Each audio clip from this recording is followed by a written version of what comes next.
Okay, I'll tell you what. Let's go to Mr. Floyd. Okay. Well, I Because we're don't going to I don't come know if back. you'd like to take a little pause here and Because we're going to come back. Because we're going to come back and talk about some of this stuff. Because a lot of it is related. It's all related, right? I mean, to everything Oh that we've yes, got to cover. absolutely. Absolutely. So I mean, we have so much to cover. We could talk for days and days about all of the things, good and bad, that are occurring right now. I think more good. But I would like to touch on, I don't think that we've had a live, time is a blur right now. Time is just an illusion for me yeah, right now. So I cannot recall at the moment if we've really delved in very deep with the Floyd debacle and everything that's obviously the kickoff to start this nation, turn this nation on its head, in regards to the rioting and the protesting and that. So yes, well, let's talk about that. We've had all kinds of videos covering this. We've had all kinds of news articles. We've had demands for small groups of people, in these states, my state included. I'm sure you're probably experiencing it in your area, where we're having these small groups of, if you want to call them protesters, some of them are rioters. We've had riots here, not even close to the scale that that they've experienced in Minneapolis or New York, or but still, we've experienced strife here in this. And during that, we've had these small groups of I honestly can't say that they even live here for sure, forcing the hand of our governor to to make these immediate changes to laws. And I'm not okay with that.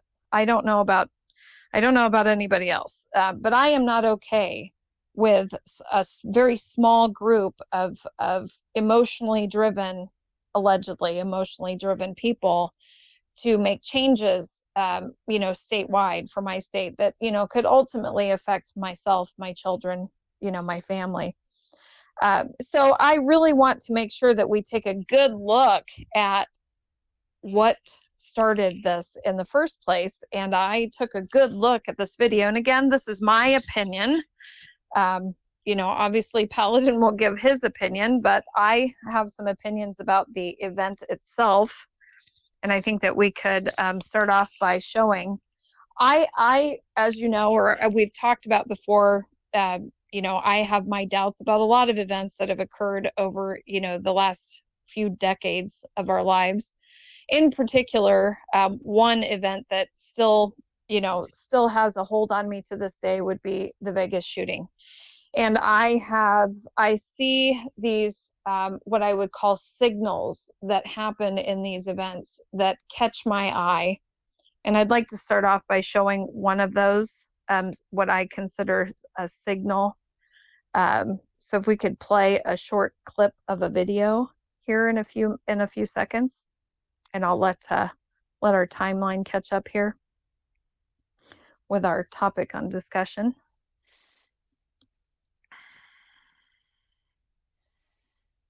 This would be an initial time, the beginning of this event, when it occurred, and when the officers were trying to extract George Floyd from his vehicle. And there was a vehicle that was alleges Floyd refused to enter the car, even after officers moved him from the driver's side to the passenger side. And you see the police officers coming around the car, and he takes his flashlight out of his hands, and he walks to the side of the vehicle, and the driver's side of the vehicle, and he flashes. This video was filmed around the same time, flashlight near the Speedway gas station across the street from Cup Foods. The video. I think we're going on to the next video here. Yeah, we are. Yeah. Okay. Yeah. But he pulled it out of his pocket. Not sure what happened there. Okay. We may be doing a redo. Okay. There we go. Yeah. Okay. Second time's coming up. There we go. Second time. And he's pulling it out of his pocket. Pulls his flashlight out of his pocket. Yes. Flashes it. He's turning it on and flashes it. You see, he'll flash it, flash it, flash it. And if you continue to observe, as he goes to grab George Floyd, who is not being cooperative, you can see on the ground and on the door of the vehicle, he still has his flashlight in his hand. That's a problem. Shortly after this, they move Floyd over to the sidewalk, and then they move him across the street. Now they move him across the street because all of a sudden there are other police officers who show up on the scene. So that is just one signal that I have seen, and one instance in particular in the Vegas shooting that just immediately caught my eye. I've seen it in other events that I feel it is the use of a signal, and that's the problem for me. Now this next video, I'm not going to talk through the first part alleges of it. Floyd refused to enter the car even after officers moved him from the driver's side to the passenger side. But this next video will go into detail about what time certain events occurred and what time the ambulance was called. Movement stopped around 8:20 p.m. This video was filmed around the same time, near the Speedway gas station across the street from Cup Foods. The video appears to show one officer kneeling on Floyd's neck, while two other officers crouch nearby. At 8:20 p.m., bystander Darnella Frazier, who is standing near the entrance of Cup Foods, begins to film.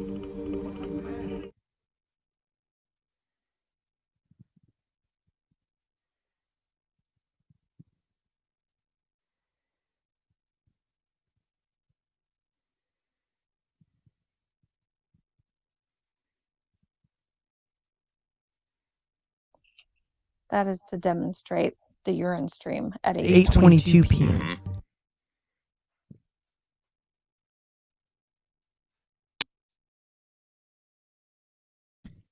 Is that what that supposedly is?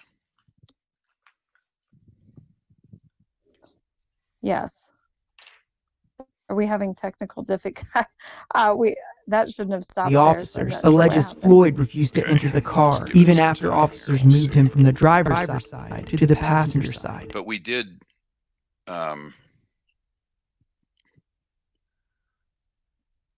look at that today. Is that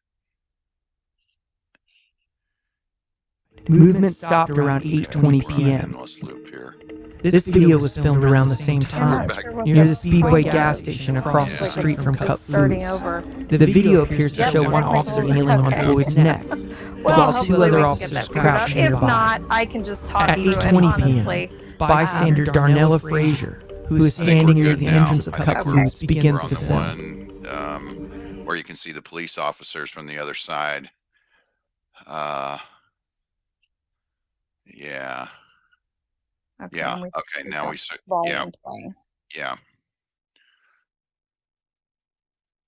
No volume. Unfortunately. At 8:22 p.m., 2 minutes after Frazier started filming, officers called for an ambulance. The dispatcher called for an ambulance to the location citing a code 2. And no volume in the video in parts. So. It's coming. Okay. At 8:23 p.m., the urgency of the response was escalated, according to EMS recordings. Floyd remained pinned on the ground. At 8:25 p.m., nearly 5 minutes after Frazier started filming, onlookers confronted the officers about Floyd's condition after it appeared he was not conscious. It's playing in the volume. Oh, is it? At 8:27 p.m., a Hennepin Healthcare ambulance arrives. Officer Chauvin lifts his knee from Floyd's neck around 8:28 p.m. after 8 minutes and 46 seconds, according to a criminal complaint filed against the officer. Floyd was placed on a stretcher around 8:29 p.m. At the same time, the fire department was called. Okay, we should be done with volume on the video. Okay. I think there might be 2 windows open there.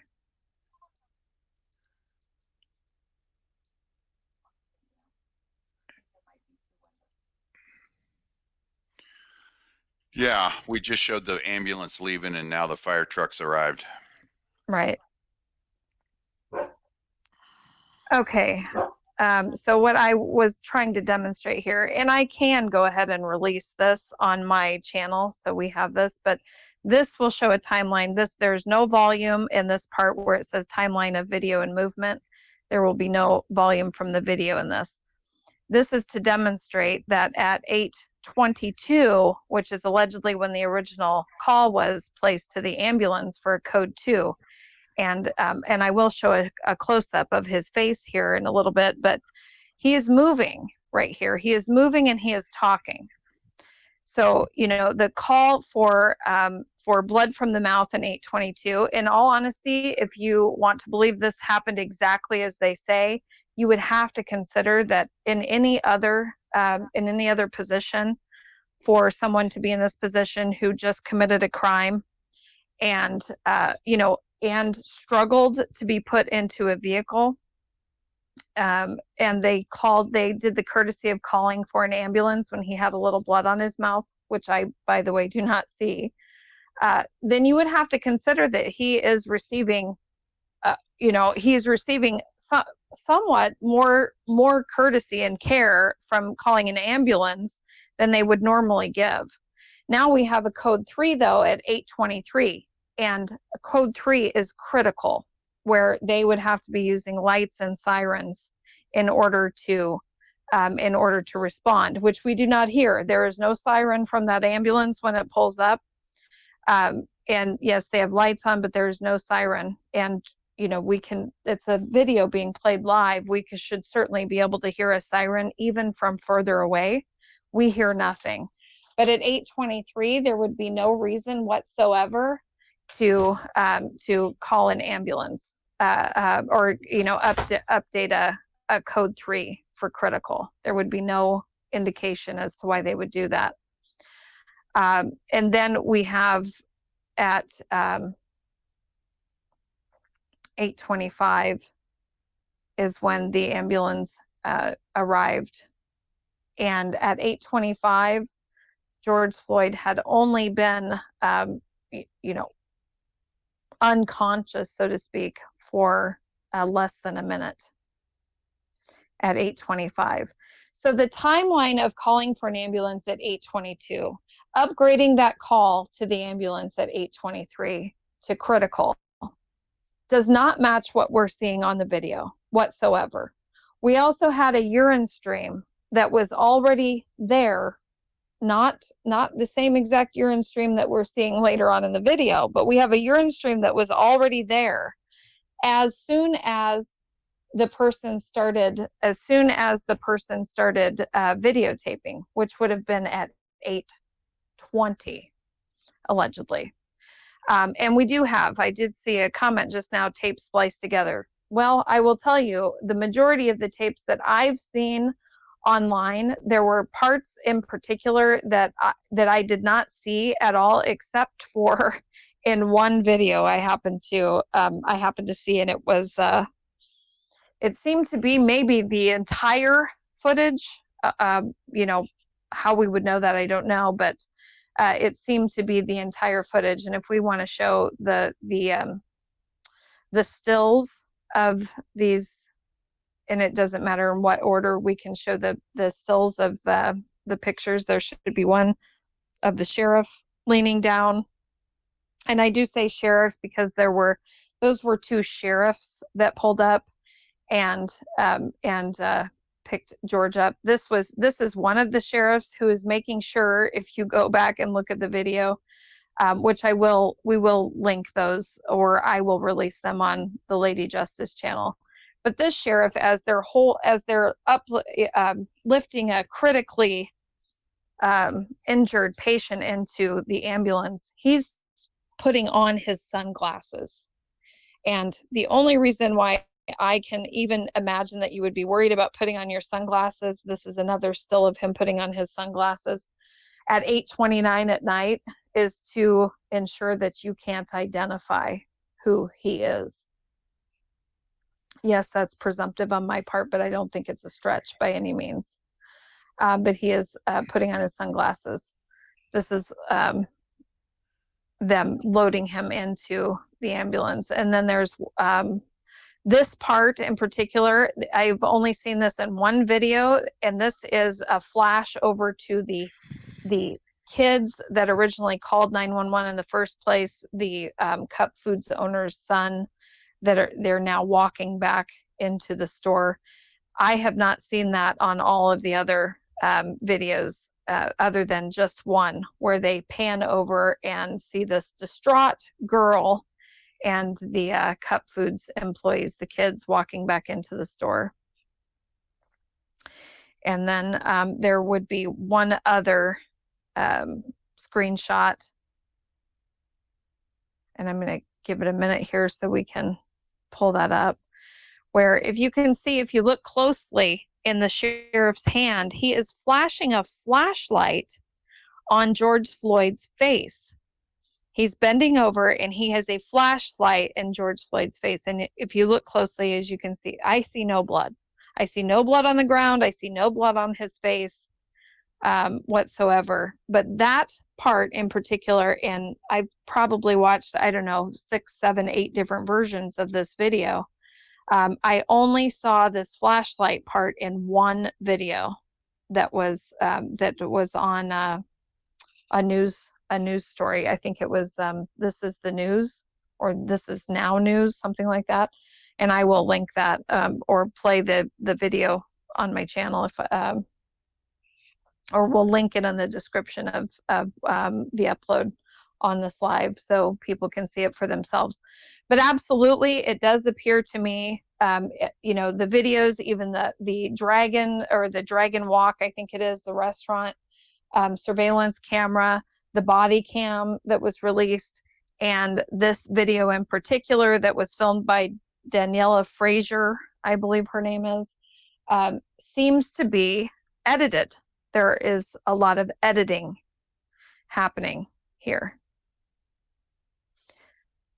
And then we also have the issue of the fire truck showing up on the scene after the fact and not knowing where the patient is, and then meeting the patient and the ambulance, who allegedly had gone into cardiac arrest 2 blocks away, where you would think that there would be EMTs on hand to be able to provide support for the patient. I mean, they're in an ambulance, for Pete's sake, but they pull over 2 blocks away and wait for a fire truck that had shown up on the scene after the fact. And if you want to go into detail about that fire report and the call that they received.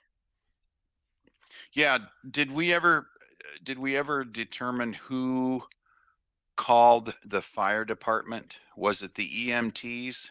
Well, I will tell you, there's one story out there, and I think it was on the Washington Journal video YouTube site, where there's a narrator in that particular story saying that the fire engine was called for crowd control when they already had six police officers, I believe, on the scene. And I'm not seeing a lot of need for crowd control at that point, but they interjected into their narration that the fire engine was called for crowd control. However, the fire engine shows up looking for a victim, so there's a problem there, because they're certainly not. And I did not know that you called, you know, unless you're going to spray them down with the hose. Well, you know? and see, the thing of it is, I mean, I'm looking at the fire report, the incident report. I guess it doesn't have anything on top that says what it is, but it's basically an incident report. They were called at 8:30 and 31 seconds. They arrived on the scene at 8:32 and 49 seconds. So it took them 2 minutes and 18 seconds to get there. And it says that they started, E17 was started code 2 to assist EMS on a call, then updated to code 3. And the pre-arrival info stated only that the patient had trauma to his mouth. So it says that they arrived at Cup Foods with multiple squads on scene and small crowd of citizens, and they proceeded to try to find the patient. Well, the patient is actually 4 blocks away, 2 blocks over, and 2 blocks up. So they're actually 4 blocks away. They've been sitting there for now at 8:20, at 8:32. They've been sitting there for at least 5 minutes. Now, the question is, why didn't they transport him straight to a hospital, which was about 6 minutes away? The Hennepin County Medical Center's on 8th Street. There was also actually a closer affiliated emergency room that coincidentally is a heart hospital that was at 26th Street, which would have been 10 blocks away. But instead, they must have stopped at this intersection to deal with the patient, and the fire truck finally caught up with them at 36th and Park, which, like I say, is 2 blocks over and 2 blocks up from there. And 2 of the crew members got in the ambulance from the fire truck.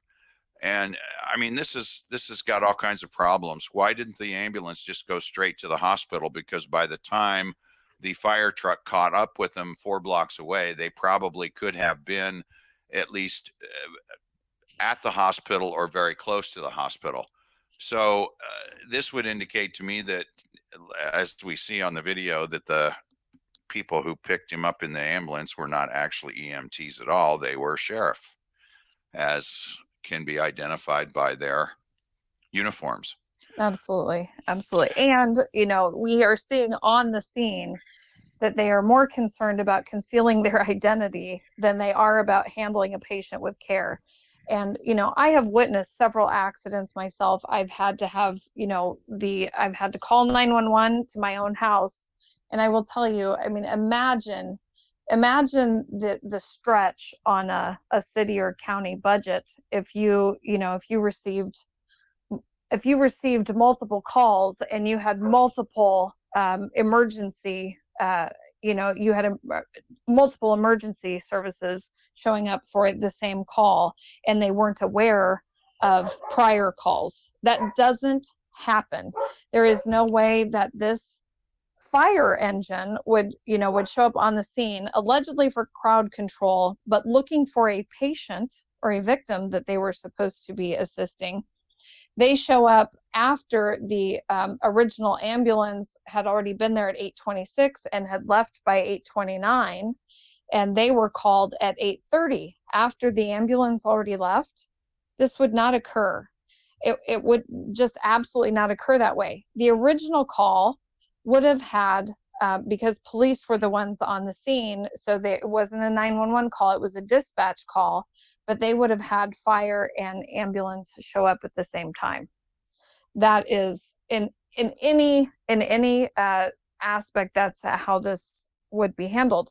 I cannot envision a police officer calling on dispatch the fire department for crowd control when they already have additional police officers on the scene.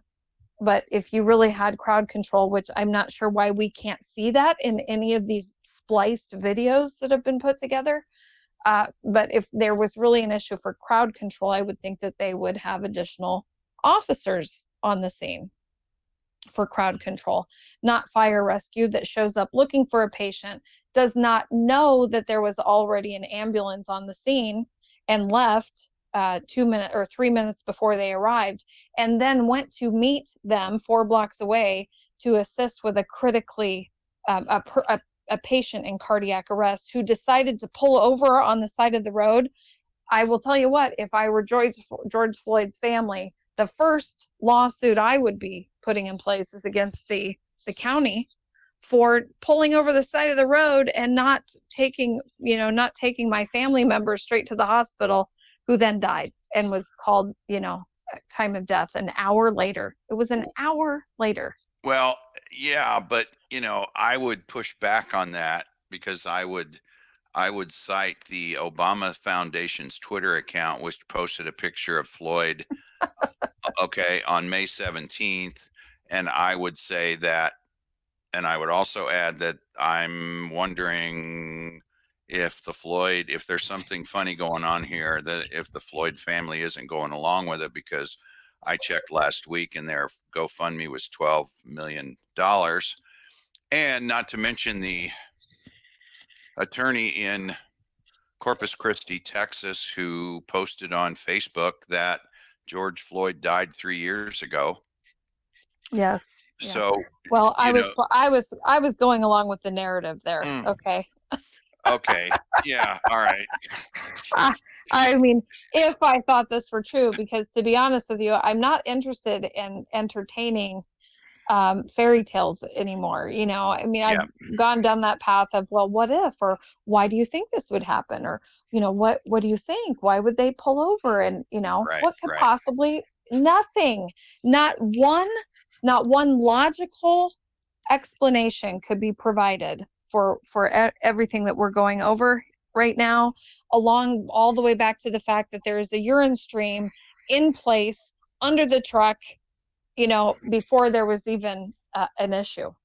He'd already peed his pants right off the bat. Right. There's no blood on the face. There's no blood on the ground. That sheriff with his flashlight that was conveniently edited out of most videos where you can clearly see his face, there's no blood. There's no blood there, so where is the blood on the face or blood from the mouth that spawned the call in the first place? Okay. Yeah. Right. So let's segue into the funeral, because this is going to then spider out into some other areas too. But let's talk about, well, I guess I don't want to say the funeral. Let's call it service, because we had more than one service. We had a service in Minneapolis, and then we had a service in Houston. So, what are your thoughts on the service in Minneapolis? Because that one was more blatant, I guess, than the one in Houston, because I think they must have been reading the internet and found out that people were taking exception to it. So, go ahead. Well, what I'm going to concentrate on here is from more of a personal perspective, Yep. because I mean, we could go on for days about what we saw in these memorial services and the public viewing the day before the actual funeral and the funeral itself and that. Well, okay, let me interject. Let me interject real quick, because I know where you're going. I'm sorry to interrupt you, but we didn't see any social distancing. Okay. We saw no social distancing whatsoever. We saw masks, but we did not see social distancing. And this was a big issue for any kind of a gathering anywhere. Remember, they wouldn't let they wouldn't let people go to church. They wouldn't let people go to restaurants. Right. They wouldn't let people go anywhere where, it was limited to 20 or whatever people it was. Well, all of a sudden we're just gonna throw all that stuff out the window for this service. So anyway, now I know where you're going. So go ahead and say what you have to say, because I agree with you 100%. Well, we saw some masks. We didn't, not everyone who attended that public viewing, I mean, those were not all friends and family and loved ones. That was a public, allegedly anyone could have come into that church and paid their respects. I saw several people with no masks. I saw children with no masks. I saw people gathered together in front of the casket with no masks. There was no social distancing occurring. There was no ensuring that people had on masks, so we would prevent the spread. That didn't occur. But my biggest issue with this, and not just from my own personal perspective, but from a nation perspective, but we have had, since all this occurred, we have had someone that I am not close with, but my fiance, who has close ties in an industry that is close knit, and it's kind of a small, everybody knows each other type thing. And there was a gentleman who was loved by many, who passed away. He got into a 4-wheeler accident, and passed away. Had very small children. I think his youngest was 2. He was in his early 40s. And he was denied. This was after the George Floyd incident, after the May 27th proclamation expiration in my state. And my state is one state that allegedly never closed down. Okay, that was the claim. Never closed down. They were denied a funeral for this man.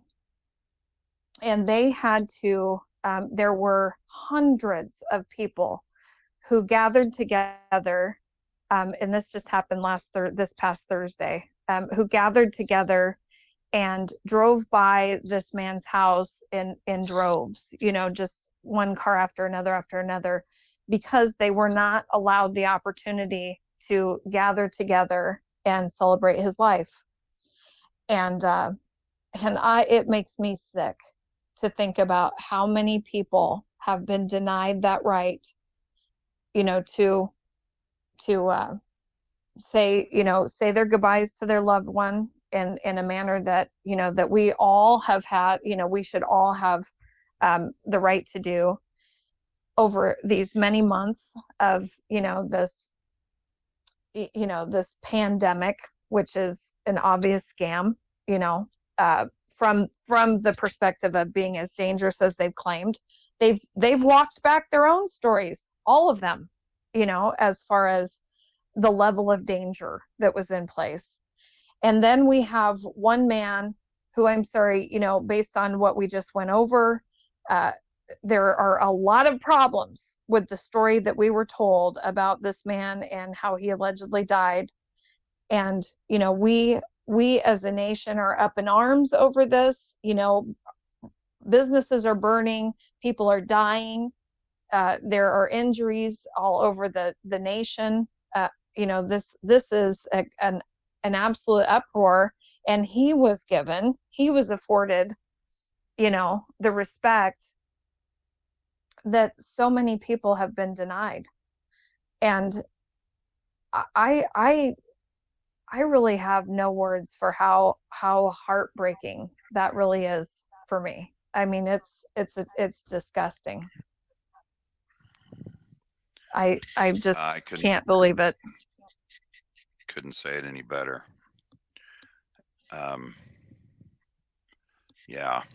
It's I couldn't believe when I was watching the service in Minneapolis. It was more of a political rally than it was a funeral or a memorial service. And you had all those people that went up there and spoke that didn't even know the guy. They didn't even know him. Right. And yet they're allowed to do that. They're allowed to pack that church in both places, when the rest of the country had loved ones, family, friends that passed, and they weren't allowed that opportunity. So, and despite the fact that we see the truth, okay, we know the facade that's happening here. We know that this was part of the plan. We know it was pre-planned. We get that. We understand that. We know that. You can't ever get that back. You can't ever replace that time in life where, someone lost a loved one and they were denied that right, to give them the proper farewell or the proper celebration. They were denied that, and you can't bring that back. You can't get that time back. Yeah. from that. That it's just, that's done. Mm-hmm. And to know, and there are many people in this world or in this nation who don't know that, who don't understand, what is actually occurring in front of their eyes. They're just not quite there to understand that. But I have to believe that the people who have lost their loved ones during this time, to then see, what was afforded this man, in this particular situation. And I'm not one to dwell on the fact that, of why it happened in the first place, why they were called there. Even I don't believe any of that story, but, there was a criminal record at play here. I'm to understand he held a gun to a pregnant woman's belly. I don't know. I didn't go down that path. I didn't read those stories, but I've heard them. I've heard what's going on here. So, no one deserves to, if what we were seeing were real, okay, no one would deserve that. No one. And don't even get me started on the fact that, you cannot restrict the airway in the position that police officer was in. You cannot do it. Okay. And I don't even want to go down the path of that, but it just didn't happen the way. You sound like the mother of a wrestler for some reason. I don't know why I say that. Several years and many, oh my God, endless hours of sitting and watching matches, right? Yes. And moves, illegal moves, whatever you want to say. Now you can restrict blood flow, but that isn't blood flow to the brain that you're restricting back there. Not to mention that his knee was on the back of the large bone that's at the base of your neck the majority of the time. And while he's moving, as we clearly demonstrated in that video, but I know you couldn't see it very well because it wasn't playing very well, but clearly demonstrated in that video, as Floyd was moving, turning his head, lifting up, going down. And yes, I've heard it all. Oh, he had 3 other cops on him. Well, as he was moving, lifting, turning his head and talking, Chauvin was balancing on his, the base of his neck, balancing and moving his knee with him. So he was able to continue to move. That is why he reached out and balanced himself on the back of the vehicle. Instead of putting his hands on him, he was balancing himself with one knee. The weight of his lower body was on his right knee, not his left knee. And if you watch it without emotion and watch it closely, unbiased, you'll see that. You'll see that's what's going on. So we know, I'm saying, what we're seeing is a lie, and we've had a nation up in arms over it. We've had people losing their businesses. We've had other people losing their lives over this. And on top of the fact that, those who aren't even trying to be involved in the protests or weren't in the line of duty, trying to protect others from the rioters, have also lost loved ones who, have to be impacted greatly by the fact that this man was so celebrated and they didn't get to celebrate their loved one at all. That's just really a shame for me. Well, and not to mention the fact that I don't know how many times Chauvin looked up to make sure that the camera, that whoever was filming that, because I think we all can agree that some of this stuff happens where police officers use excessive force on, victims, arrestees, whatever you want to call them. But it's very interesting to me that Chauvin didn't have, that was not a care, to him. He didn't care that, as a matter of fact, I think he was looking up to make sure that they were getting it all. And that is just ridiculous. If you believe that, you'll believe almost anything. You know what I mean? When he looks up to the camera, I know at least once or twice. And, you would think if he was really doing what they said he did, he would have had one of his officers go get that camera or stand in front of him or whatever. But no, he doesn't. He just continues on with his charade. I see a comment in here I just want to make a note of. Ann C. says, his doctor says Floyd couldn't use his diaphragm to inflate his lungs because an officer was on his back pressing him on the pavement. That is his story. Okay, I'm going to point out several things wrong with that. One, I thought it was Chauvin who was charged with murder, not the officer on his back. Okay, okay. Number one that. Yeah, let me interject here. Do we even know if any of those officers were on his back? There was one, if you look at the video, which again, convenient filming angle, right? Because originally they were trying to put him in the driver's side of the back of the vehicle. And because he struggled They then took him around to the other side of the vehicle in traffic, no less, Yep. and tried to put him in the passenger side. Well, the passenger side was better because then they were hidden. The majority of his body and what they were doing back there was hidden. Right. That's then my point.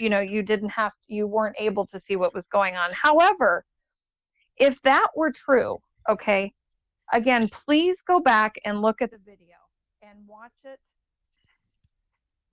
as closely as you can. Hopefully you can still hear me. But watch it as closely as you can. He is talking, breathing, moving his head, bobbing around, and he then goes limp. Okay, and he is limp for less than a minute. Now, I'm telling you, if you were struggling to breathe, and if you pay attention while you're watching this video and you're listening to the audio, and the best way you could do that is to just go out there and listen to a copy of the video on your own, and you will notice that you can hear George Floyd almost better, if not better, than the person who is recording the video. You can hear him plain as day. If his diaphragm or if he was in a position where he couldn't, he was not able to expand his lungs, you would not be able to hear him. And he is crying for his mama. Oh, please let me up. Let me up. The whole time you can hear him very clearly. He then just stops moving, and it's not even close to a minute. It's about 38 seconds or so where he stops moving, and then the sheriff shows up, and Chauvin's knee goes from the base of the neck to the shoulder blade, goes to his left shoulder blade.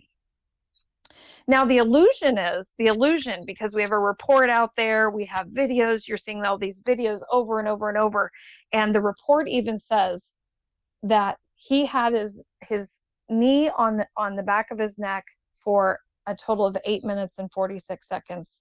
That is absolutely a lie. And the video proves it. The video is only a total of about 9 minutes long, if I remember correctly, maybe not even a full 9 minutes, and he's not on his neck that entire time. He is also speaking, talking, moving for, more than 5 minutes of that video. Then we have less than a minute where he, goes limp, allegedly, even though when they move him, he moves his head. When they flip him over and put him on the stretcher, he moves his head without any other movement from being flipped over on that stretcher. But when they show up and they put him on the stretcher, that was at 8:29. She continued to film for an additional 2 minutes. So consider that when they're telling you that his knee was on his neck for 8 minutes and 46 seconds, that is a lie.